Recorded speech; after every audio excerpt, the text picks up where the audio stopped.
Hey there, you guys. Welcome back. It's been a while, but it's time to do a garden tour. Many of you have been asking for it, and I wasn't in the mood last year in the later part. And yeah, I'm feeling the vibe right now because things are fresh. It's a springtime. What day is it right now? It's May 10th, 2024. So use that as you will to know what's going on in the garden, see if it matches up to what's happening in your yard. I'd love to know what's happening in your area as well. So leave that down in the comment section below. Things are popping right now. It's so nice to see.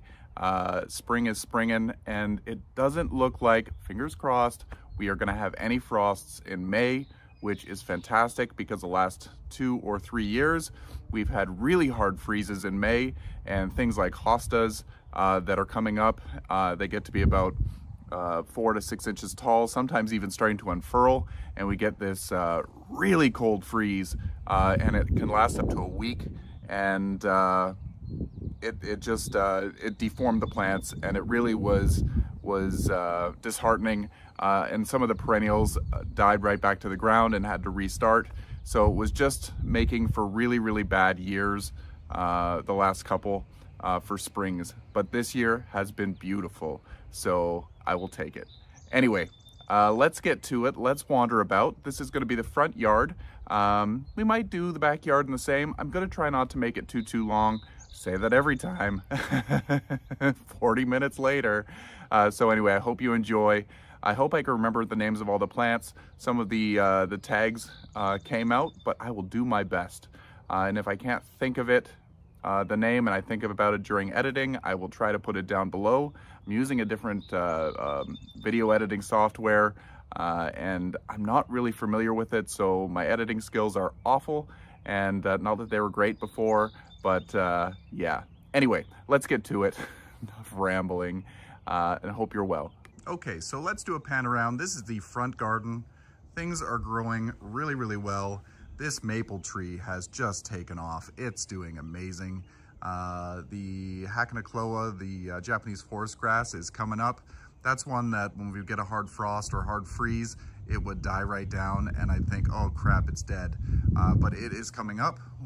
We've recently mulched the garden. Not my favorite thing to do, but in the front yard, it's a nice addition, makes it look a little bit more finished.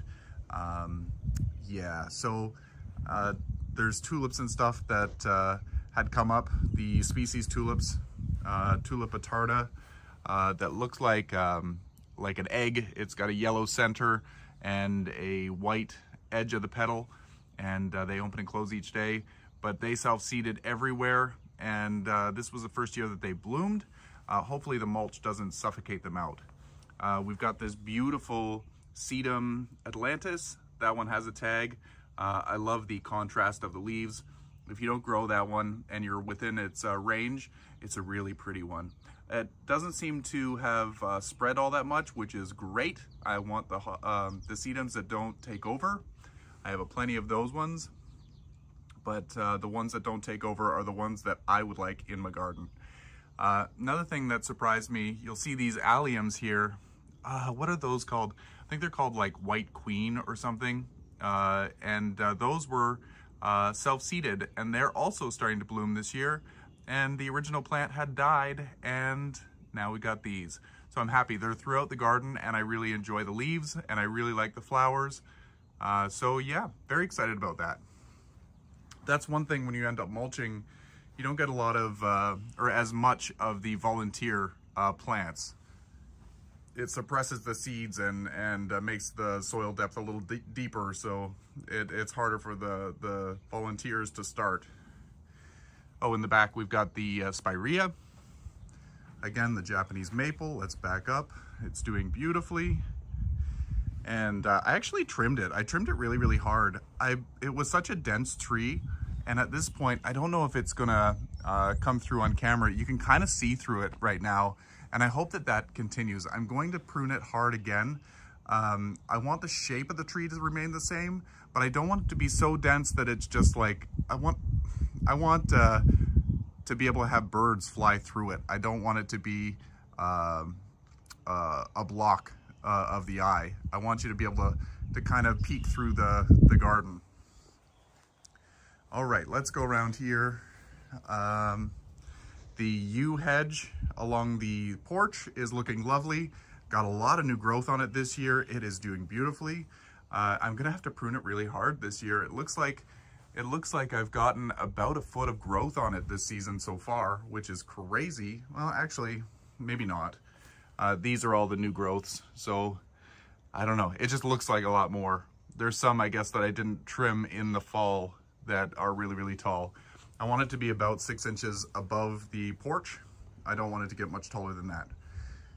And then we've got the dogwood that the flowers are just gonna be starting to come out very, very soon. Maybe I'll take some photos when they are out and see. I'll maybe post them to the YouTube community page. Things are not coming into focus, which is not great. I apologize for that.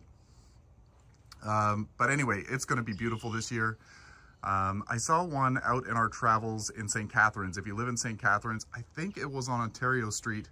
I thought it was a magnolia to start, and it was beautiful. It was such a beautiful pink, and it kind of had a gradient of pink from darker pink to the top of the tree and then a lighter pink at the bottom of the tree. And it was the most stunning dogwood I've ever seen, and it was huge. So anyway, back to it. We've got the lily. I think this is Lilium canadensis. It looks like the buds are starting to form at the top. I'm not 100% sure.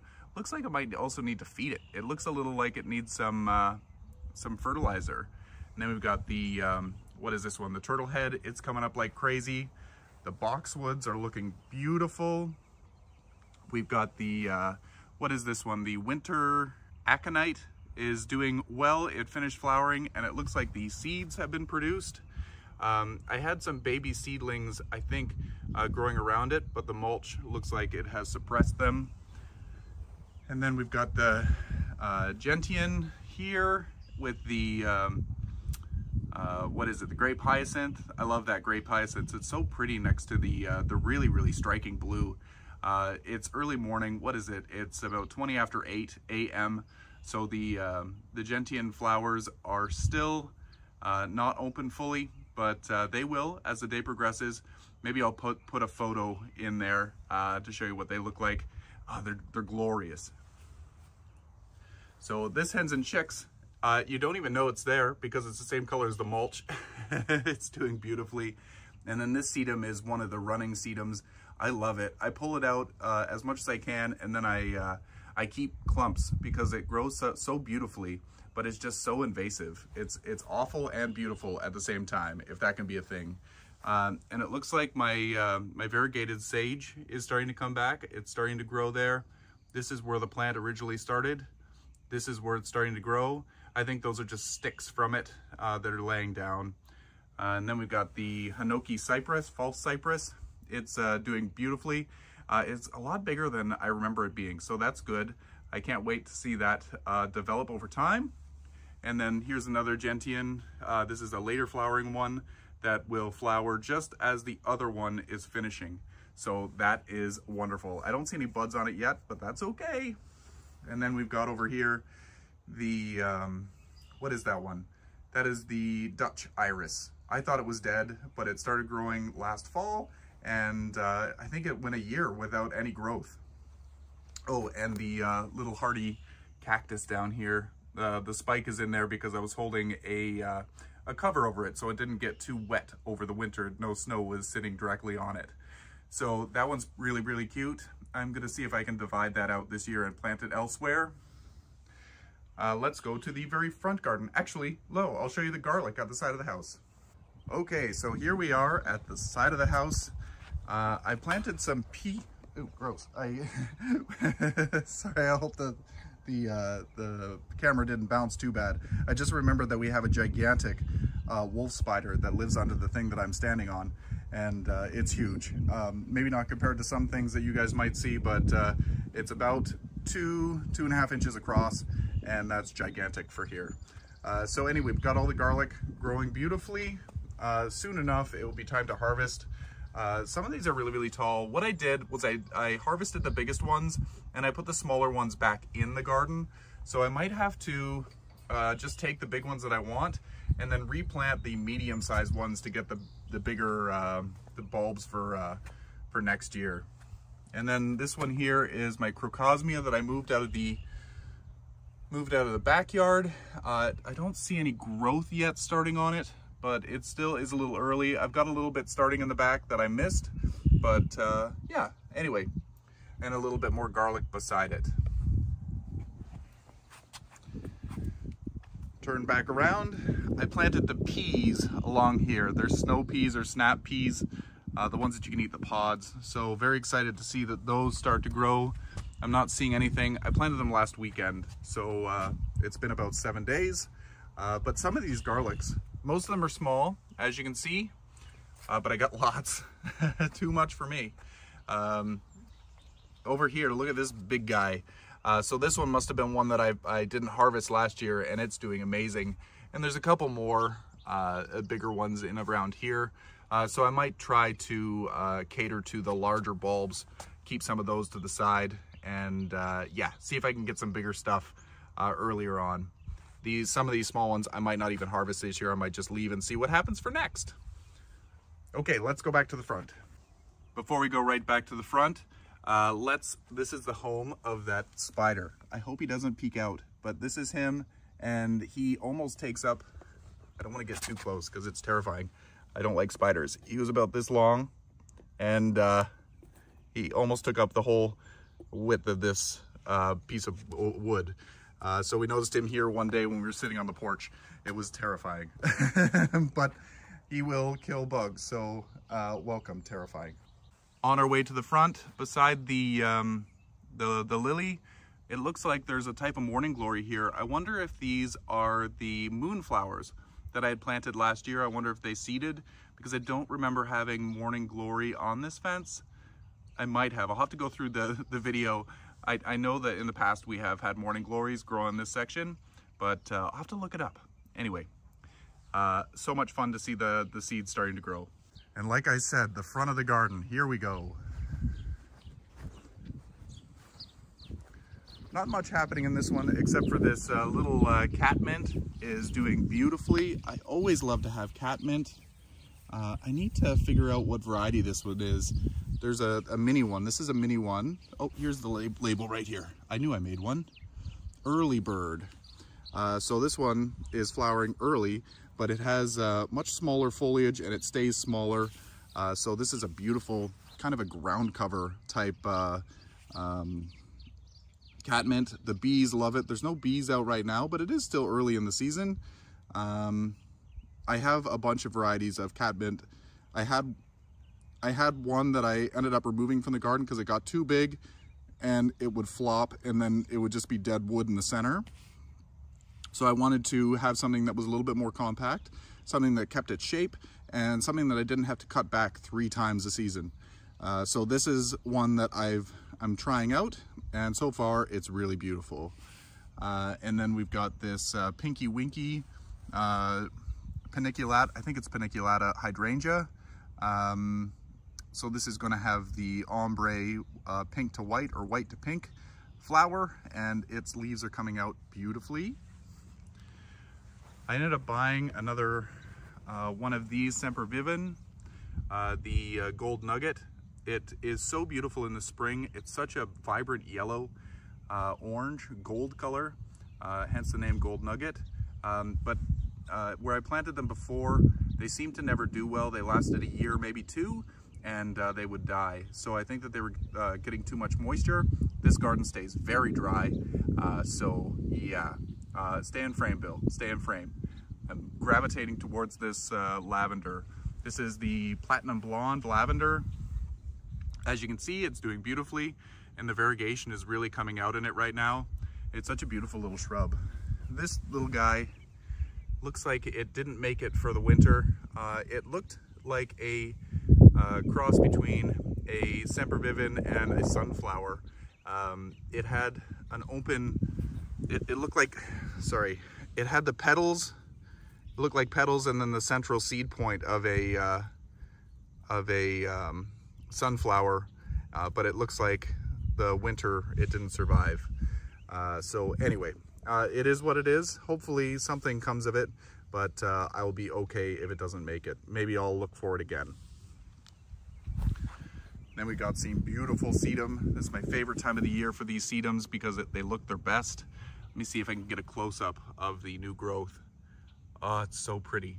It's so satisfying to look at. And then we've got some more hens and chicks, all looking beautifully. The hyacinths were beautiful this year. The yard just smelled amazing. My sinuses don't like them, but I like them. And then we got some types of sedum here doing well. Looks like we've had a little critter digging up in the mulch. And then another type of sedum. Looks like I need to give this one a little bit of a trim, but the undergrowth is looking really, really pretty.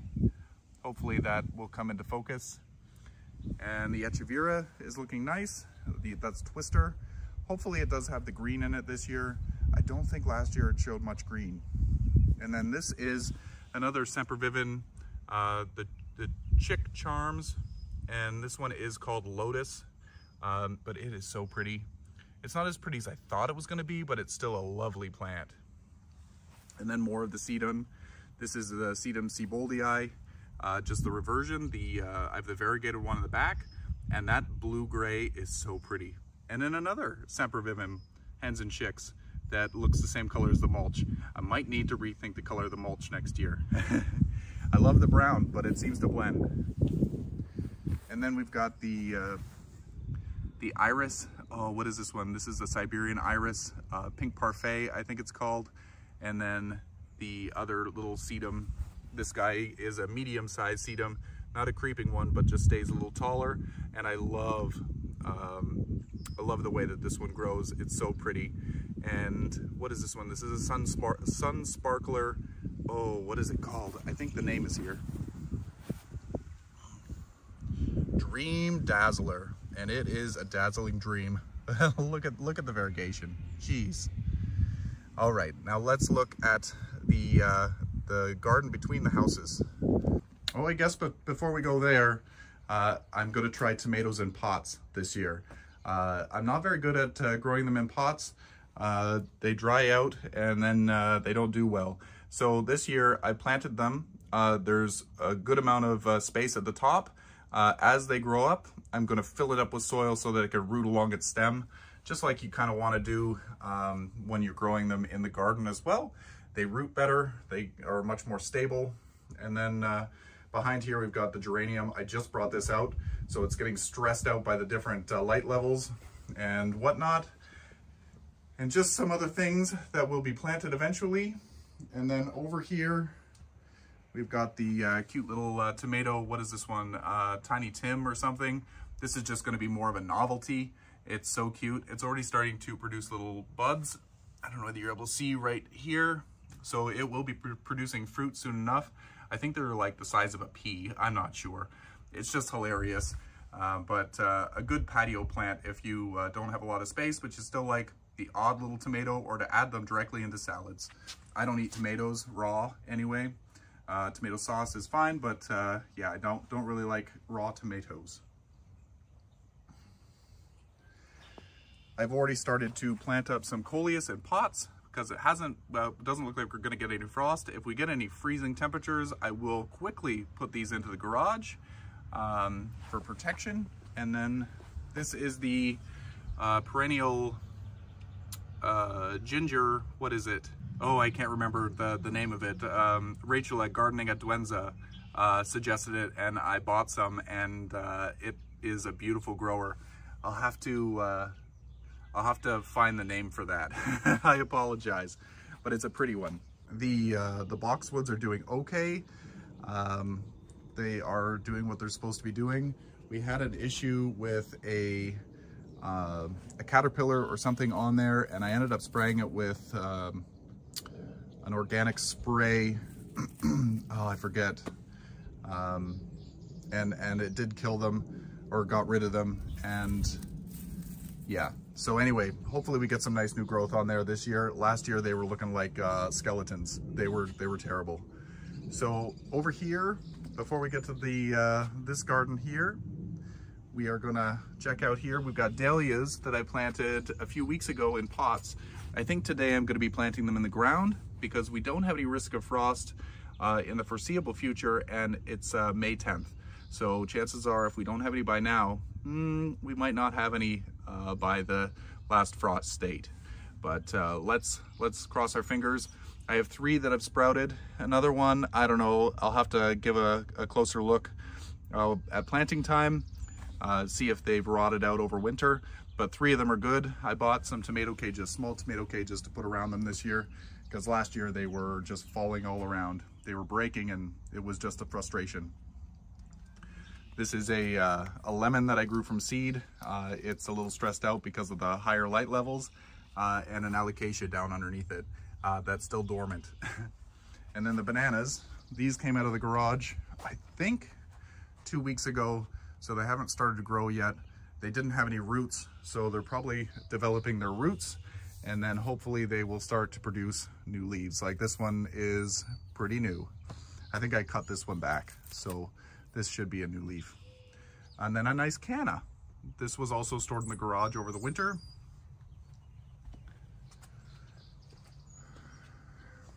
Okay, so this is the garden between the houses, and it's changed up. The first couple of years it was solely annuals, and slowly we're trying to incorporate the perennials into there, and it's working well. We've got hosta, echinacea, grass, hosta, peony, echinacea, let's walk it down, and then the hydrangeas. I pruned these hydrangeas pretty hard on the neighbor's side because they were, the wind blows them this way and the growth really favors the less windy side. So yeah, we gave them a trim and hopefully we get some more growth on this side. I don't know whether you're able to see this, but they do favor the other side. So we just want to make them look a little bit more full. So the echinaceas were the, is it cayenne or Cheyenne mix? The reds and yellows and oranges. I think that they're mostly just reds at this point, maybe some yellows, but I'm not sure. I started these boxwoods from cuttings. You can check out the video on that process somewhere in my feed, and it was a lot of fun, and I'm going to be doing more this year because they've taken really, really well, and I'd like to go the whole length of my side and maybe go around the neighbor's side as well. So the peonies are starting to put out their buds. This one is one that blooms so beautifully for me. I just transplanted this one last season, so it wouldn't surprise me if I don't get any flowers on it, but I do think I see a couple of buds, but not very many. But hopefully next year we get some nice flowers. And then we have the hosta here. Then we have the grass. Finally the grass is starting to grow because it wasn't really doing anything for a long time. Now it's really going. There's the echinacea and then the hosta. And I have one of these millennium onions that I moved from the back. I took them out of the back. They just started to get grass growing in them like crazy. It was getting hard to maintain. And I might end up tearing it out of this one too, because as you can see beside it, for whatever reason, the grass seemed to come with it. And I was really diligent with removing the grass roots when I pulled it out. It was only a small little chunk, so I don't know. Anyway, grass seems to love it, and it's hard to distinguish between the onion and grass. So anyway, let's get to the side of the garden. Okay, so at the side of the garden, this is beautiful. The lily of the valley, the variegated lily of the valley has come up and it's doing beautifully. I love this variegation. I need to get in here and rip out the ones that aren't variegated because I don't want it to revert and just start taking over. I can see some here at the back. So I will rip those out maybe later today or sometime on the weekend. And then we've got the beautiful European ginger. This stuff is stunning. I love it. And I think that we have all kinds of seedlings. I'll show you them starting to sprout. I'd like them to go all the way around and just fill in the front of this garden. We've got some hosta coming up here. This is a reversion of, I think it was Cameo. I can't remember, or Pure Heart. I think it was Pure Heart. It used to be a variegated plant, but now the leaves, those are so beautiful. And then we've got a little epimedium here. The flowers are just starting to be developed. I need to put some soil around this plant because it's lifted up and the roots are kind of exposed, and it's not like you can dig underneath it, so it doesn't like that so much. And then along here, I think that these are the seedlings for the European ginger. For whatever reason, it loves this spot. So I'm not going to stop it. And it's growing underneath the air conditioner, which is fantastic because I didn't think anything would grow there. And then we've got another one over here. I think this one was transplanted. I think I moved it here, but it's doing well. And hopefully it continues. And then we got some more hostas. Wow, the contrast of the colors are spectacular. Hostas and things. And then we've got the little primula in here. These hostas are so pretty. Appletini whiskey sour. So yeah. Oh, there's some flowers coming out on the lily of the valley. I don't smell them yet, but hopefully that comes soon. I think I planted some Amorphophallus konjac in here, the stink plant, but I don't see anything starting to pop up, so I don't know if they survived the winter. Might have been too wet. Anyway, I think that that's long enough for the first part, so we'll do the backyard in another video. And yeah, hopefully your day's going well. Hopefully it doesn't take me long to upload the backyard video, and hopefully you could do it all in one go. I don't know what your day's like, but maybe you're busy, maybe you're not. Maybe you'll do both in one day if they're out in the same day. Anyway, until next time, you guys, happy growing.